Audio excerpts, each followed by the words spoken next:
ध्यान का दीप, गौतम बुद्ध और उपेक्षा का मार्ग।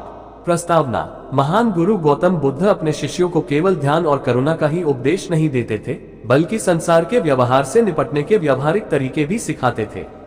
एक दिन एक जिज्ञासु शिष्य ने उनसे प्रश्न किया, भगवान, यदि कोई हमें बार बार अपमान करे, तिरस्कार करे या हमारे मार्ग में बाधाएं डाले, तो हमें क्या करना चाहिए?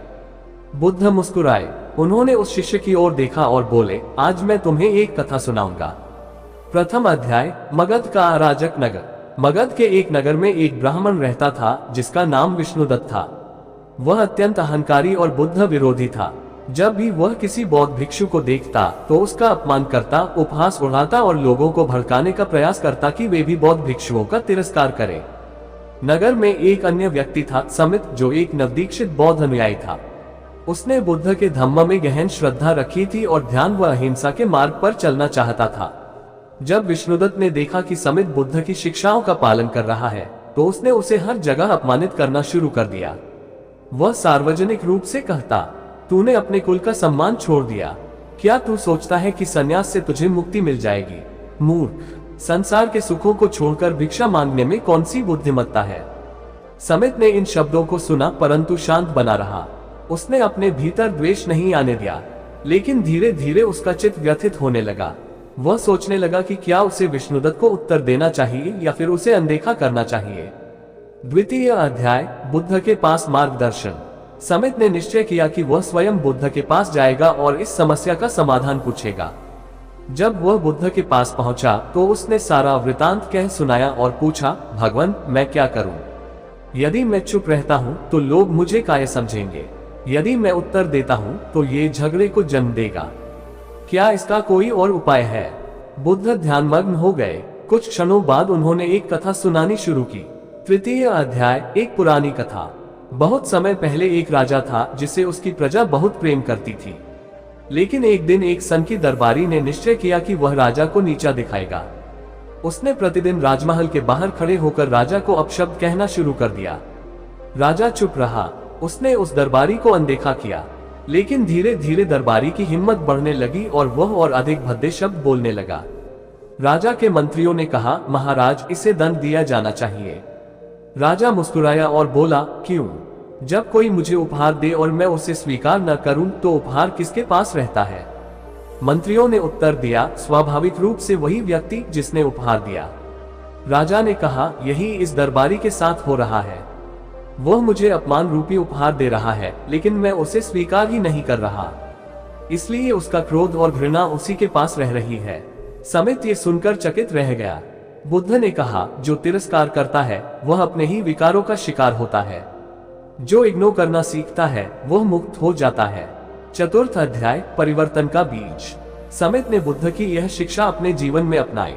जब अगली बार विष्णुदत्त ने उसे अपमानित करने की कोशिश की तो उसने कोई प्रतिक्रिया नहीं दी। वह न क्रोधित हुआ, न उदास। उसने न तो अपनी स्थिति स्पष्ट करने की चेष्टा की और न ही कोई प्रतिरोध किया। धीरे धीरे विष्णुदत्त को बोध हुआ कि वह व्यर्थ ही अपने शब्दों को नष्ट कर रहा है। कोई प्रतिक्रिया न मिलने से उसका क्रोध स्वतः ही शांत होने लगा। एक दिन उसने स्वयं समित से पूछा, तुम मेरे अपमान पर प्रतिक्रिया क्यों नहीं देते? समित ने मुस्कुराकर उत्तर दिया, क्योंकि मैं तुम्हारे शब्दों को स्वीकार नहीं करता। वे तुम्हारे हैं और तुम्हारे ही पास रहेंगे। विष्णुदत्त को ऐसा लगा मानो बिजली कौंध गई हो। उसने पहली बार सोचा कि शायद उसने अपना जीवन नफरत और ईर्ष्या में ही बर्बाद कर दिया है। पंचम अध्याय, बुद्ध का अंतिम उपदेश। समित जब पुनः बुद्ध के पास पहुंचा तो उसने कहा, भगवान, आपकी शिक्षा ने मेरे जीवन को बदल दिया। अब मुझे क्रोध नहीं आता, न ही मैं किसी के अपमान से व्यथित होता हूँ। बुद्ध ने मुस्कुराकर उत्तर दिया, याद रखो, जब कोई तुम्हें अपमानित करता है और तुम उसे इग्नोर कर देते हो तो तुम स्वयं को मुक्त कर लेते हो, लेकिन जब तुम प्रतिक्रिया देते हो तो तुम उनकी नकारात्मक ऊर्जा को अपने भीतर समाहित कर लेते हो। समित ने सिर झुका लिया। उसे बोध हो गया कि उपेक्षा ही वास्तविक शक्ति है। इस कथा से हमें ये सीख मिलती है कि यदि हम अपने जीवन में शांति चाहते हैं तो हमें लोगों की नकारात्मकता को इग्नोर करना सीखना होगा। जब हम किसी के कटु शब्दों को स्वीकार नहीं करते तो वे शब्द उसी के पास रह जाते हैं। बुद्ध का यही संदेश था, क्रोध से क्रोध को नहीं जीता जा सकता, केवल धैर्य और उपेक्षा से ही क्रोध समाप्त होता है। ध्यान का दीप, गौतम बुद्ध और उपेक्षा का मार्ग, भाग 2। षष्ठ अध्याय, एक और कठिन परीक्षा। समित बुद्ध की शिक्षाओं के अनुसार शांति और उपेक्षा का अभ्यास करने लगा। लेकिन जीवन हमेशा एक ही प्रकार की परीक्षा नहीं लेता। एक दिन एक नए संकट का सामना करना पड़ा। मगध में एक व्यापारी था, नाम था चंद्रसेन। वह बहुत ही धूर्त और लोभी व्यक्ति था। उसके व्यापार में सफल होने के दो ही कारण थे, छल और लोगों को मानसिक रूप से दबाकर रखना। जब उसने देखा कि समित बहुत सम्मानित होने लगा है और लोग उसकी बातों को ध्यान से सुनने लगे हैं, तो उसे ईर्ष्या हुई। यदि यह बौद्ध भिक्षु इसी तरह लोगों के मन में स्थान बनाता रहा तो वे मुझसे व्यापार नहीं करेंगे। उसने सोचा। उसने योजनाबद्ध तरीके से समित की छवि खराब करने का प्रयास किया। नगर में अफवाह फैलाई कि समित केवल दिखावे के लिए साधु बना है और उसके भीतर भी सांसारिक इच्छाएं हैं। कुछ मूर्ख लोग चंद्रसेन की बातों में आ गए और उन्होंने समित का उपहास उड़ाना शुरू कर दिया। जब समित नगर में भिक्षा मांगने जाता तो लोग दरवाजे बंद कर लेते, कुछ तो अपशब्द भी कहते। लेकिन समित ने इस बार भी बुद्ध की शिक्षा को याद रखा, जो उपहार तुम स्वीकार नहीं करते वह लौट जाता है। वह शांत बना रहा। सप्तम अध्याय, बुद्ध से नई शिक्षा। समित ने पुनः बुद्ध के पास जाकर इस नई परीक्षा के बारे में बताया। बुद्ध ने मंद मुस्कान के साथ कहा, समित, क्या तुम जानते हो कि एक हाथी जब जंगल में चलता है तो क्या होता है? समित ने सिर हिलाया। भगवान, नहीं, कृपया बताइए। बुद्ध बोले, जब एक हाथी जंगल में चलता है तो सैकड़ों कुत्ते उसे देखकर भौंकते हैं। वे शोर मचाते हैं, उसका रास्ता रोकने की कोशिश करते हैं। लेकिन क्या हाथी रुकता है? नहीं, भगवान, समित ने उत्तर दिया। बुद्ध बोले, यही तुम्हें सीखना है। लोग तुम्हारे बारे में कुछ भी कहें, तुम्हें बस एक हाथी की तरह अपने मार्ग पर चलते रहना है। समित को समझ आ गया कि अब उसे दूसरों की बातों से प्रभावित होने की आवश्यकता नहीं है। अष्टम अध्याय, जब सत्य प्रकट हुआ। धीरे धीरे समय बीतता गया। समित की शांति और धैर्य देखकर लोग स्वयं सोचने लगे कि क्या उन्होंने उसके बारे में गलत धारणा बना ली है। एक दिन चंद्रसेन का व्यापार घाटे में चला गया। उसने अपने ही कर्मचारियों को ठगने की कोशिश की और यह बात नगरवासियों को पता चल गई। वही लोग जो समित का अपमान कर रहे थे अब चंद्रसेन के विरुद्ध हो गए। समित ने उन लोगों से कुछ नहीं कहा, न ही उसने चंद्रसेन के प्रति कोई क्रोध दिखाया। जब चंद्रसेन को यह एहसास हुआ कि उसने समित के साथ कितना अन्याय किया है तो वह स्वयं उसके पास आया और बोला, मुझे क्षमा करो भांते, मैंने तुम्हारे विरुद्ध झूठ फैलाया, लेकिन तुमने कभी प्रतिक्रिया नहीं दी। क्यों? समित ने शांत स्वर में उत्तर दिया, यदि मैं कीचड़ में पत्थर फेंकता तो मेरा भी वस्त्र गंदा हो जाता, इसलिए मैंने शांत रहना ही उचित समझा। चंद्रसेन रोने लगा। वह बुद्ध के धम्म में दीक्षित हो गया और एक अच्छा व्यक्ति बनने का संकल्प लिया। नवम अध्याय, बुद्ध का अंतिम उपदेश। जब समित ने यह अनुभव बुद्ध को सुनाया तो बुद्ध ने कहा, समित, जो व्यक्ति आलोचना को अपने मन में स्थान नहीं देता वही सच्चा मुक्त है। यदि कोई तुम्हें दुख देना चाहता है लेकिन तुम उसे अनदेखा कर देते हो तो वह स्वयं ही पराजित हो जाता है। समित ने सिर झुका लिया। बुद्ध का अंतिम संदेश। गौतम बुद्ध ने सिखाया कि सबसे बड़ा बल वही है जो भीतर की शांति से आता है। जब हम लोगों की नकारात्मकता को अनदेखा करना सीख जाते हैं तो वे स्वयं ही थककर शांत हो जाते हैं। एक हाथी की तरह बनो, मौन, स्थिर और अपने मार्ग पर अड़े। जो दूसरों की बातों में उलझ जाता है वह अपना समय नष्ट करता है। जो इग्नोर करना सीख जाता है वह अपने जीवन में सच्ची स्वतंत्रता प्राप्त करता है। ध्यान का दीप, गौतम बुद्ध और उपेक्षा का मार्ग, भाग 3। दशम अध्याय, एक क्रोधित युवक। मगध के राजा बिंबसार के शासन में एक गांव था जहां एक युवक रहता था, नाम था देवदत्त। वह स्वभाव से बहुत ही गुस्सैल और अहंकारी था। यदि कोई उसकी आलोचना करता तो वह तुरंत लड़ने को तैयार हो जाता। एक दिन उसने सुना कि बुद्ध पास के विहार में ठहरे हैं और लोग उनके पास शांति की तलाश में जा रहे हैं। वह क्रोधित हो गया। कैसे कोई व्यक्ति केवल शब्दों से लोगों के मन को बदल सकता है? ये तो एक धोखा है। वह बुद्ध के पास गया और बोला, बुद्ध, तुम केवल लोगों को भ्रमित कर रहे हो। क्या तुम्हें नहीं लगता कि यह सब व्यर्थ है? बुद्ध शांत रहे। उन्होंने कोई उत्तर नहीं दिया। ये देखकर देवदत्त और अधिक क्रोधित हो गया। उसने कहा, क्या तुमने मेरी बात सुनी नहीं? मैं तुमसे प्रश्न कर रहा हूँ। बुद्ध ने केवल मुस्कुराते हुए कहा, यदि कोई व्यक्ति तुम्हें एक उपहार दे और तुम उसे स्वीकार न करो तो वह उपहार किसके पास रह जाता है? देवदत्त कुछ पल चुप रहा, फिर बोला, स्वाभाविक रूप से वही व्यक्ति जिसने दिया। बुद्ध ने कहा, तो फिर जब कोई व्यक्ति तुम्हें अपशब्द कहता है और तुम उसे स्वीकार नहीं करते तो वे शब्द किसके पास रह जाते हैं? देवदत्त को कोई उत्तर नहीं सूझा। वह हतप्रभ हो गया और वहां से चला गया। एकादश अध्याय, बुद्ध के धैर्य की परीक्षा। समय बीतता गया, बुद्ध की ख्याति बढ़ती जा रही थी, लेकिन देवदत्त के मन में अभी भी द्वेष था। उसने निश्चय किया कि वह किसी भी प्रकार से बुद्ध को अपमानित करेगा। एक दिन जब बुद्ध राजवीर के रास्ते से गुजर रहे थे तो देवदत्त ने कुछ लोगों को भेजा कि वे उनका अपमान करें। जैसे ही बुद्ध वहां पहुंचे, लोगों ने उन पर कटु शब्दों की वर्षा कर दी। तुम्हारा धर्म व्यर्थ है, तुम केवल लोगों को संसार से भागना सिखाते हो, तुम केवल शांति की बातें करते हो, लेकिन यह व्यावहारिक नहीं है। बुद्ध ने केवल मुस्कुराकर उनकी ओर देखा और शांति से आगे बढ़ गए। शिष्यों में से एक, आनंद, ये सब देखकर असहज हो गया। उसने बुद्ध से कहा, भगवान, आप कुछ उत्तर क्यों नहीं देते? बुद्ध ने आनंद की ओर देखा और कहा, आनंद, यदि कोई अज्ञानी व्यक्ति तुम्हारे सामने आकर क्रोध में जलता हुआ खड़ा हो और तुम उसे उत्तर दो, तो क्या तुम भी उसी क्रोध की अग्नि में जलने नहीं लगोगे? लेकिन भगवान, यह अन्याय है, वे आपका अपमान कर रहे हैं।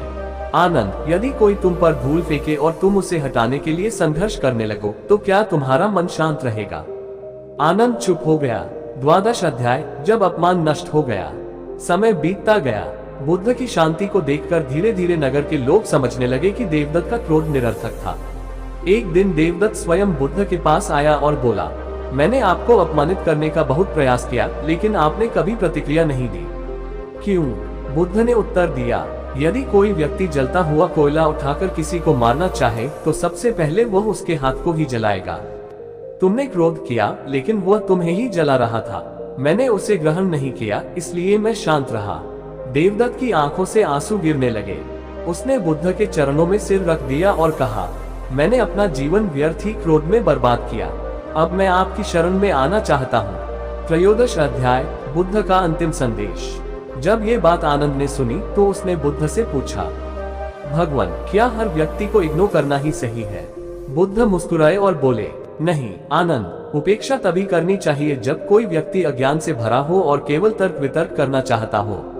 लेकिन जब कोई व्यक्ति सीखने की इच्छा रखता है तो उसे प्रेम और करुणा से उत्तर देना चाहिए।